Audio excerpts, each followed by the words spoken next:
নমস্কার, আমি মৌমিতা। আমার কবিতা পাঠ চ্যানেলে আমার সকল শ্রোতা বন্ধু এবং দর্শক বন্ধুকে আন্তরিক শুভকামনা জানিয়ে আজকের গল্প পাঠ শুরু করছি। আজ আমি আপনাদেরকে পড়ে শোনাব শক্তিপদ রাজগুরুর লেখা একখানি খুব সুন্দর ছোট গল্প। গল্পের নাম মাসুল। শুনতে থাকুন আজকের গল্প মাসুল। তাই এত জ্বালা তোমার মনে? সুলেখা প্রশান্তের দিকে চেয়ে থাকে। সেই সূর্যের লাল আভা পড়েছে প্রশান্তের মুখে। ওর চোখের চাহনিতে কি একটা আর্জি ফুটে ওঠে। নিজের জীবনের সেই তীব্র বেদনাটাকে সে এতদিন অনুভব করেছে। তার সমস্ত চিন্তাকে বিষিয়ে তুলেছিল একটা নীরব যন্ত্রণা। সেই যন্ত্রণা থেকে প্রশান্ত মুক্ত হয়ে আবার নতুন করে বাঁচতে চায়। সুলেখার ওই প্রশ্নের জবাব দিল না সে, তবে সেও অস্বীকার করতে পারে না এই সত্যটাকে। সুলেখা বলে, ওসব ভেবে কেন কষ্ট পাও? একজনের অন্যায় দিয়ে সকলকেই বিচার করতে যেও না, তাতে দুঃখই বাড়ে শান্ত।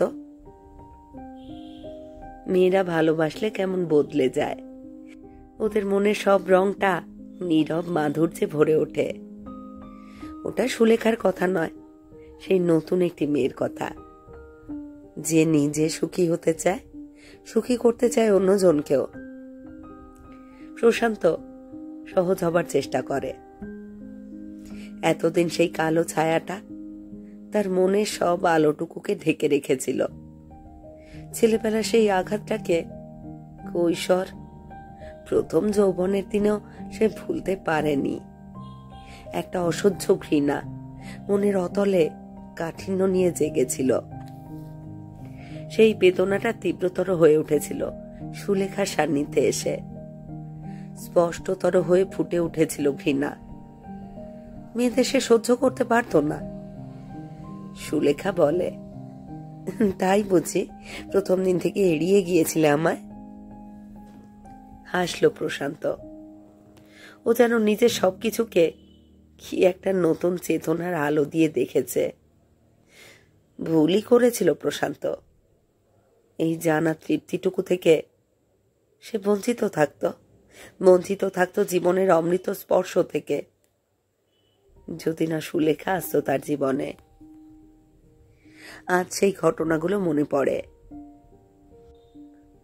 আহা, কি মেজাজ সাহেবের, কি মেজাজ! হাসছে সুলেখা, মিষ্টি হাসির সুর নির্জন ছায়া সবুজ বৈকালের আলোয় মিশিয়ে যায়। বিমুগ্ধ দৃষ্টিতে চেয়ে দেখছে ওকে প্রশান্ত। তাদের দেখাটাও হয়েছিল অকস্মাৎই। শহরতলি ট্রেনের একটা কামরায় চলেছিল সেদিন প্রশান্ত। পাশ করবার পর সকলের মতো সেও একটা চাকরি করছে। অবশ্য চাকরিটা একটু উঁচু ধাপেরই। ছাত্র হিসেবে প্রশান্ত ভালোই, তাই অমনি চাকরিটা সহজেই জুটেছিল। তবু মনের দিক থেকে নীরব যন্ত্রণাটা তাকে স্বস্তি দেয়নি, আনমনা করে তুলত মাঝে মাঝে প্রশান্তকে। আর সেই বঞ্চনাটাই তাকে দূরে সরিয়ে রেখেছিল সুস্থ স্বাভাবিক জীবনযাত্রার পথ থেকে। ফোলিও ব্যাগটা কখন যেন ফেলে গিয়েছিল ট্রেনে। বাড়ি ফিরে খেয়াল হয় প্রশান্তের। বুড়ো চাকর রতন গজগজ করে কথাটা শুনে, ওই তোমার দোষ, কি এত ভাবো বলো দেখি? ছাতা বর্ষাতি ব্যাগ যা যা নিয়ে যাবে হারিয়ে আসবে, কোন দিন নিজেই না হারিয়ে যাও। জবাব দিল না প্রশান্ত। রতনের কথাগুলো মিথ্যাও নয়। রতন এ বাড়ির বহু পুরনো মানুষ, শাসনের অধিকার তার আছে। রতনও জানে প্রশান্তের মনের অতলে সুপ্ত বেদনাটাকে। দীর্ঘ 20 বছর আগেকার কথা, তবু ভোলেনি রতন সেই ইতিহাসটাকে। সুবিনয় বাবু সেদিন ভুল করেননি, নীরবে সেই অপমানটাকে মেনে নিতে বাধ্য হয়েছিলেন। সুজাতাই তার মুখের ওপর বলেছিল, এই বাড়িতে আমার দম বন্ধ হয়ে আসছে, দিনরাত একটা মিথ্যা আর অশান্তির সঙ্গে আপোষ করে বাঁচতে পারবো না। আমি মুক্তি চাই। সুবিনয় বাবু চমকে উঠেছিলেন স্ত্রীর কথায়। সুবিনয় বাবুর অর্থ প্রতিপত্তির অভাব ছিল না, কিন্তু ব্যাংক ফেল পড়ার পর থেকেই তার পায়ের নিচ থেকে মাটি সরে যায়। চালু ব্যবসা বিকিয়ে গেল দেনার দায়ে। প্রশান্ত তখন নেহাতি ছোট। পাটনায় ওর ছেলেবেলার দিনগুলোর কথা ভোলেনি সে। তবু দেখেছিল সেই বিপর্যয়টাকে। পুরোপুরি অনুভব করতে না পারলেও বুঝেছিল একটা সর্বনাশ ঘনিয়ে আসছে এই বাড়িতে। সেই সময় বাবা পাগলের মতো ছুটোছুটি করছেন, আর বাড়িতে দেখেছিল মাকে অন্যত্র ব্যস্ত থাকতে। পার্টি, নিমন্ত্রণ এসব তার থাকতো প্রায়ই। সেজেগুজে মা বের হয়ে যেত। প্রশান্তের শিশু মনে জাগত ব্যাকুলতা, হয়তো নীরব একটা ভয়। এত বড় বাড়িতে একা একা থাকতে হবে তাকে। তাই বলতো, তুমি চেয়েও না মামুনি। সুজাতা ছেলের দিকে চেয়ে থাকতো শাসনের ভঙ্গিতে। দু চোখে তার কাঠিন্য আর নীরব তর্জন। সুজাতার কাছে এ বাড়ির মানুষের জন্য কোনো দুর্বলতা নেই। তার চোখের সামনে অন্য জগতের আহ্বান। মোটরের হর্নটা বাজছে তখন, ডাকছে তাকে। সুজাতা প্রসাধনের শেষ পর্ব হিসেবে তার নিটোল মোম মাজা গলা, বুক, পিঠে দামি সুগন্ধিটা স্প্রে করতে করতে ছেলেকে ধমকে ওঠে, ডোন্ট বি সিলি শান্ত, আয়া তো রইল, গুড নাইট। মা ওর শক্ত কঠিন ঠোঁটে ঠোঁট ছুঁয়ে আদর করার ভান করত। তারপরে সুরেলা গলায় শব্দ বের হতো, কামিং। বের হয়ে যেত সে আলোর তুফান তুলে। ছোট্ট শান্তের দু চোখে ফুটে উঠত নীরব রাগের জ্বালা। মায়ের এই অবহেলা তার শিশু মনকে বিষিয়ে তুলত। ছেলেবেলায় দেখেছিল এই বঞ্চনাকে। তাই বাবা মায়ের মধ্যেকার সম্পর্ক, এই ঘরের বাঁধন সেদিন ছিন্ন হয়ে যেতে দেখে সুশান্ত কথা বলতে পারেনি। মায়ের উপর যে তার কোনো দাবি নেই সেটা মাও জানিয়ে গিয়েছিল। সুশান্তকে তার জীবনের সঙ্গে জড়াতে চায়নি সুজাতা। ভেবেও দেখেনি ছেলেটার ভবিষ্যৎ জীবনের কথা। নিজের স্বপ্ন জগতের আলোকে সে বেরিয়ে গিয়েছিল। পরিত্যক্ত প্রশান্তের শিশু মনে তখন থেকেই এসেছিল বিজাতীয় ঘৃণা, গ্লানি আর পরাজয়ের জ্বালা। পাটনাতেই বাবা মারা যান কয়েক বছর পরই। সেদিন প্রশান্ত দেখেছিল নতুন অন্য জগৎকে। একা সে মুখোমুখি হয়েছিল নিষ্ঠুর সমাজের। চারিদিক থেকে এসেছে আঘাত, বঞ্চনা। শুধু এই রতনী সেদিন তাকে বুক দিয়ে আগলে রেখেছিল। আজও তাই বুড়ো মানুষটার কাছে সে ঋণী। ওকে দেখেই তবু ভেবেছিল প্রশান্ত, দুনিয়াটা নিছক বঞ্চনায় ভরা নয়, নিভৃতে কোথাও শান্তির আশ্বাসও আছে, ভালোবাসা আছে। মায়ের কোনো সংবাদও জানে না প্রশান্ত। ওর কথা মনে পড়লেই সারা অন্তর কি গ্লানিতে ভরে ওঠে। সেই ভালো লাগার মতো মন তার আর থাকে না। সব ভাবনাগুলো তার বর্তমানের আলোকেও নিভিয়ে দিতে চায়। রতনের কথায় প্রশান্ত জবাব দিল না। ফুলিও ব্যাগের মধ্যে অফিসের অনেক দরকারি কাগজপত্র ছিল, সেগুলো হারিয়ে যেতে অসুবিধায় পড়েছে প্রশান্ত।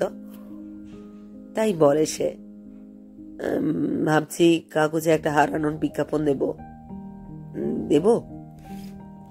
রতন বলে, এ তো পাটনা নয়, কলকাতা শহর, ওসব খোঁজ খবর কে রাখে, এখন বোঝো ঠেলা।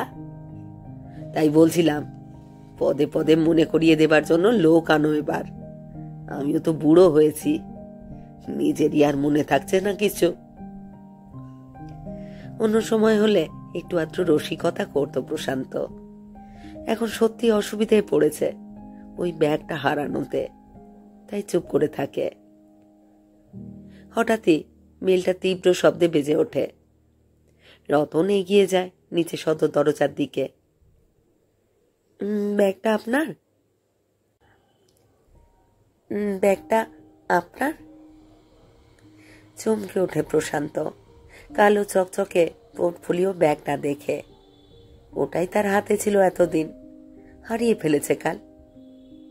প্রশান্তের দিকে চেয়ে আছে মেয়েটি। ফর্সা উজ্জ্বল রং, গালে স্বাস্থ্য আর যৌবনের আভা নিয়ে লালচে আভাস ফুটে উঠেছে। পরনে হালকা আকাশি রঙের শাড়িটা ওর রূপকে প্রজ্জ্বল করে তুলেছে। প্রশান্ত অপরাধীর মতো বলে, মানে হারিয়ে ফেলেছিলাম কাল ট্রেনে। হাসছে মেয়েটি। এত দামি দরকারি কাগজপত্র নিয়ে চলেছেন, খেয়াল থাকে না? রতন এরই মধ্যে চা খাবার এনে হাজির হয়েছে। সেগুলো টিপয় নামাতে নামাতে বলে, ও তো অমনি দিন রাত কি ভাবছে আর ভাবছে, ওসব হুঁশ জ্ঞান নাই ওর। আহ রতন। প্রশান্ত চাপা স্বরে রতনকে থামাবার চেষ্টা করে মেয়েটিকে বলে, সত্যি কি বলে যে ধন্যবাদ দেব আপনাকে বুঝতে পারছি না। বসুন না। এতক্ষণে তার খেয়াল হয়। বসুন। রতন বলে, একটু মিষ্টি মুক্ত করে যেতেই হবে, এসেছেন যখন। পুরো চোখের তারায় কি যেন সন্ধানী দৃষ্টি ফুটে ওঠে। সুলেখা আমতা আমতা করে, মা, ইস এত খাবো? না না কমাও। সেই ছুটির সকালটুকু প্রশান্তের জীবনের মুহূর্তগুলোকে কি নীরব বর্ণে উজ্জ্বল করে তুলেছিল। কিন্তু চমকে উঠেছে সে। সুলেখা চলে যাওয়ার পরই মনে হয়েছে আর কোনো সংস্পর্শই ডাকবে না সে। সুলেখার ঠিকানাটা অবশ্য নিয়েছিল, এখানে কোনো এক আত্মীয়ের বাড়িতে থাকে। ওর সম্বন্ধে রতনের প্রশংসা তখনও ফুরোয়নি। বলে সে, দেখলে এত লেখাপড়া জানে, কলেজে পড়ায়, তবু কথাবার্তা কেমন মিষ্টি। আর দিমাগ নেই বাবু, লক্ষ্মী মেয়ে।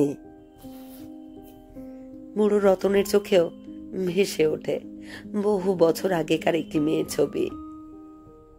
রূপের নেশায় আর কি দুর্বার মত্ততার স্রোতে সে হারিয়ে গেছে।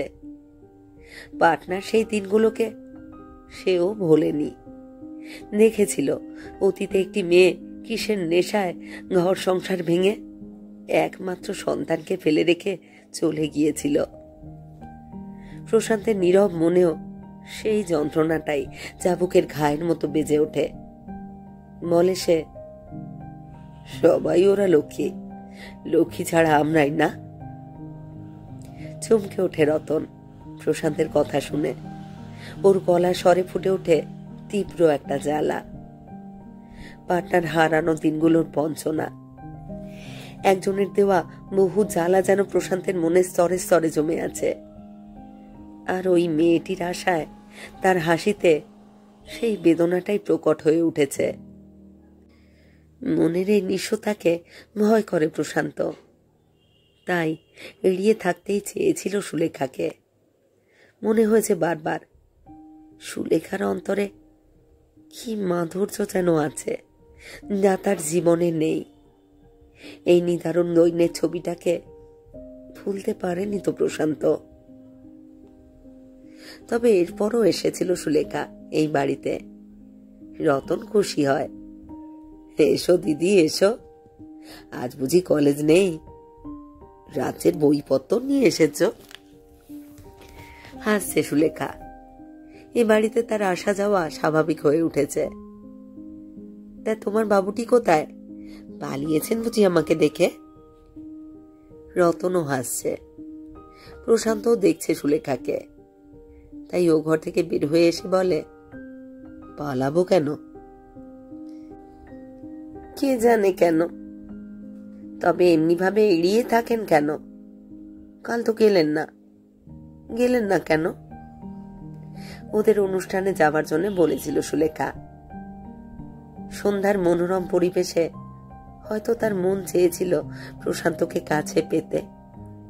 সুরের জগতে তারা দুজনে দুজনকে চেয়েছিল। কিন্তু এড়িয়ে গেছে প্রশান্তই।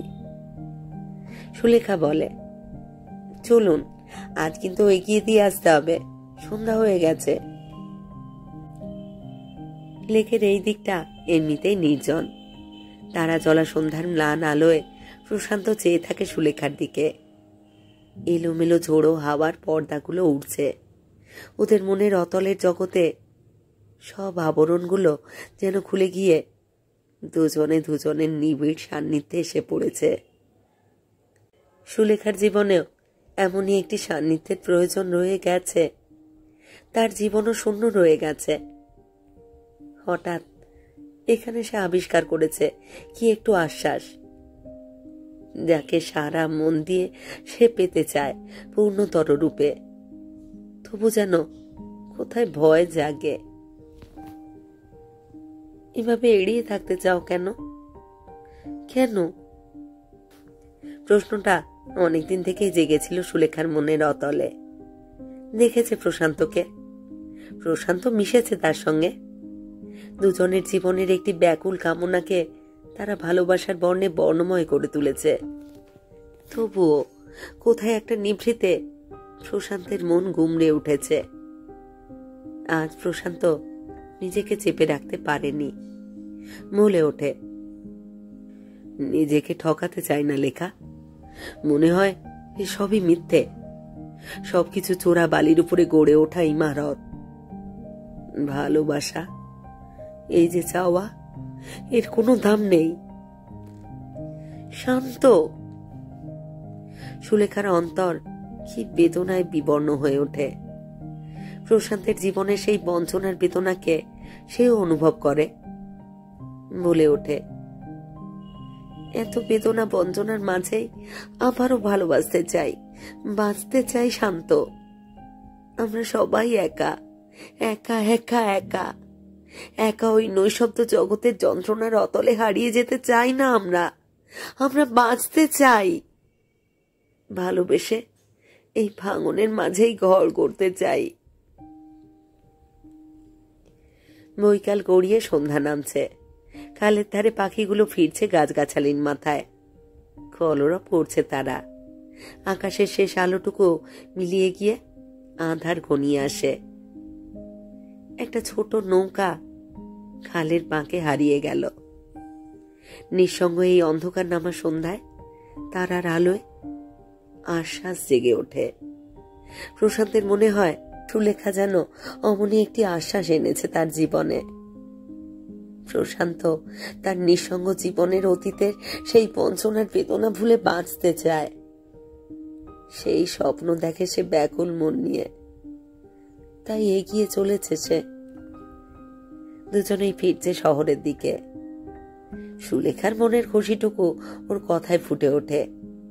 হাসিতে উজ্জ্বল হয়ে ওঠে চোখের তারা। সুলেখা বলে, মা কিন্তু খুব খুশি হবেন। ঘাট থেকে বোঝার নামলো এবার। তাছাড়া পাত্র হিসেবে তোমার তো বাজার দরও খুব চড়া। হাসছে প্রশান্ত। তাই নাকি? আমি তো জানতাম আমার দাম কানা করিও নয়। ওটা তোমার গুমর। সুলেখা হাসিতে সুর তোলে। দুজনে স্বপ্ন দেখে কোথায় তারা হারিয়ে যাবে। এতদিন পথ হারিয়ে ওরা ফিরছিল কি যন্ত্রণা বিকৃত পথে। আজ আঁধার পেরিয়ে আলো সন্ধান পেয়েছে তারা। এতদিন পর সুলেখা তাই আজ সাগ্রহে প্রশান্তকে বাড়িতে নিয়ে চলেছে। অন্ধকারে ছোট বাড়িটাকে দেখে মনে হয় আলোর আশ্বাস ঘেরা একটি অস্তিত্ব। বাগানে রজনীগন্ধা সবুজ বৃন্ত ছাপিয়ে সাদা ফুলের রাশ মাথা তুলেছে। গন্ধে ভরিয়ে তুলেছে ঠাঁইটা। প্রশান্তকে বাইরের ঘরে বসিয়ে রেখে সুলেখা ভিতরে গেছে। জানলায় হালকা গেরুয়া রঙের পর্দা, মুকেশে বইগুলো সাজানো। সারা ঘর ছিমছাম, সহজ একটি সৌন্দর্য মেশানো।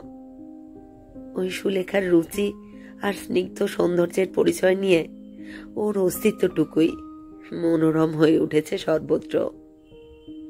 কি স্বপ্ন দেখছে প্রশান্ত? তার জীবনও এমনই সুন্দর হয়ে উঠবে। অতীতে সেই জ্বালাকর অনুভূতি, সেই কঠিন মুখটাকে সে ভুলতে চায় একটি নারীর সেই বঞ্চনা। সেই নারী তার মা। আজ সেই সব পরিচয় ভুলে ভালোবাসার বর্ণে বর্ণময় একটি জীবনকে সে অনুভব করতে চায়, বাঁচতে চায় প্রশান্ত। হঠাৎ চমকে ওঠে প্রশান্ত। কি তীব্র বেদনায় নীল হয়ে ওঠে সারা অন্তর। চোখের সামনে ফুটে ওঠে সেই মুখ, সেই চাহনি। দীর্ঘ এতগুলো বছরের ব্যবধানেও সেই সদা জাগর কাঠিন্য আর বঞ্চনাকে ভোলেনি প্রশান্ত। আজ চোখের সামনে তাকে দেখে শিউরে উঠেছে। সুলেখা বলে চলেছে, শান্ত আমার মা। সঙ্গে করে এনেছে বর্ষীয়সী একটি মহিলাকে। প্রশান্তের বেদনা বিকৃত মুখ, তার স্থির ঘৃণা ভরা কঠিন চাহনিতে দেখেছে সুলেখা কি দুর্বার জ্বালা সর্বনাশের চিহ্ন। চমকে উঠেছে সেও। প্রশান্ত, শান্ত, কি হলো তোমার? প্রশান্তের সামনে সব স্বপ্ন, আশ্বাস কি ব্যর্থতার অতলে হারিয়ে গেছে। সুলেখা জানতো না এই কথা। অতীতে সেই বঞ্চনা তার সারা জীবনের সব আলোকে বারবার নিভিয়ে দিয়েছে। আজ তা নিঃশেষ করে দিল। কঠিন আদিম হিংস্রতা নিয়ে ওই মহিলাকে শেষ করে দিতে চায় প্রশান্ত। একদিন তাদের সংসারেও আগুন জ্বেলেছিল। তার বাবাও নিঃশেষ দারিদ্র আর সর্বনাশের অতলে হারিয়ে গিয়েছিলেন। আজ তার জীবনের ওই আশ্বাসটুকুকেও আবার ওই মহিলার অস্তিত্বই বিপন্ন করে তুলেছে। সব ভাবনাগুলো তীব্র যন্ত্রণার অন্ধকারে তলিয়ে যাচ্ছে। হারিয়ে গেল সুলেখা, হারিয়ে গেল সেও। শান্ত, শান্ত। সুলেখার কাতর কণ্ঠস্বর তাকে যেন ডাকছে, তাকে ডাকছে একটি আলো ভরা জগতের স্বপ্ন। কিন্তু সব তার ব্যর্থ হয়ে গেছে। ঝড়ের মতো বেগে বের হয়ে গেল প্রশান্ত। চমকে ওঠে সুলেখা। মা, মা। পাথরের মূর্তির মতো দাঁড়িয়ে আছে সেদিনের সুজাতা। অতীতের সেই ভুল, সেই আলেয়ার পিছনে সব হারানো দিনগুলো যে আজ আবার ফিরে আসবে এতদিন পর, তা ভাবেনি সুজাতা। আজও যেন সুবিনয় তাকে ক্ষমা করতে পারেনি। সেই ঘৃণারই পঞ্জীভূত জ্বালা দেখেছে তার সন্তান ওই প্রশান্তের চোখে। মা। সুজাতা দুঃসহ কান্নায় ভেঙে পড়ে। কান্না ভেজা স্বরে সে বলে, আর কোনোদিনই ফিরে আসবে না লেখা। তোদের জীবনের সব আশ্বাস, ভালোবাসা আমার ভুল আর পাপের আগুনে পুড়ে পুড়ে ছাই হয়ে যাবে। আমার ভুল আর পাপের আগুনে পুড়ে ছাই হয়ে যাবে লেখা। ওকে চেনো তুমি? আর্তনাদ করে ওঠে সুলেখা। সুজাতা কান্না ভিজে স্বরে জানায়, আগে চিনতাম লেখা। সেদিন আমি ছিলাম ওর মা। কি বলছো মা? সুজাতা শিউরে উঠেছে। আজ দেখেছে সে সুলেখার চোখেও ওই ঘৃণার জ্বালা। ওর জন্য উত্তর পুরুষ জমিয়ে রেখেছে শুধু ঘৃণা আর গ্লানি। সুজাতা সেদিন ঘর ভেঙে এসেছিল, কিন্তু সেই ভুলটাকে আজকের যৌবন ক্ষমার চোখে দেখেনি। ওদের কাছে তার সেদিনের পাপ আর ভুলের কোনো ক্ষমা নেই। সে ভবিষ্যৎকে বিষিয়ে দিয়েছে।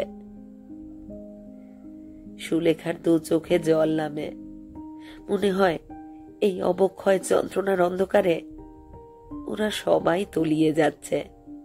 সে, প্রশান্ত, ওই মহিলা, তারা সকলেই। এই ভুল পাপের তমসা থেকে বাঁচার আশ্বাস তারা হারিয়ে ফেলেছে।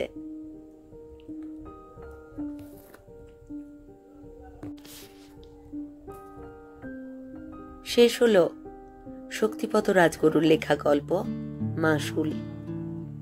কি সাংঘাতিক পরিণতি, কি সাংঘাতিক ঘটনা। কেমন লাগলো আজকের গল্প? কেমন লাগলো তা কমেন্ট বক্সে অবশ্যই আমাকে লিখে জানান। আপনারা যারা নিয়মিত আমার কবিতা পাঠ চ্যানেলে আমার গল্প পাঠ শুনছেন এবং নিয়মিত আমার সাথে মতামত বিনিময় করছেন, তাদের জানাই আমার আন্তরিক ধন্যবাদ। আর যারা এখনো আমার কবিতা পাঠ চ্যানেলটি সাবস্ক্রাইব করেননি, তাদের অনুরোধ সাবস্ক্রাইব করে সাথে থাকার। আর হ্যাঁ, সবাইকে জানাই নোটিফিকেশন কিন্তু অবশ্যই অন রাখবেন, কারণ এই চ্যানেলে নিয়মিত আমি নতুন নতুন গল্প পড়ে শোনাচ্ছি।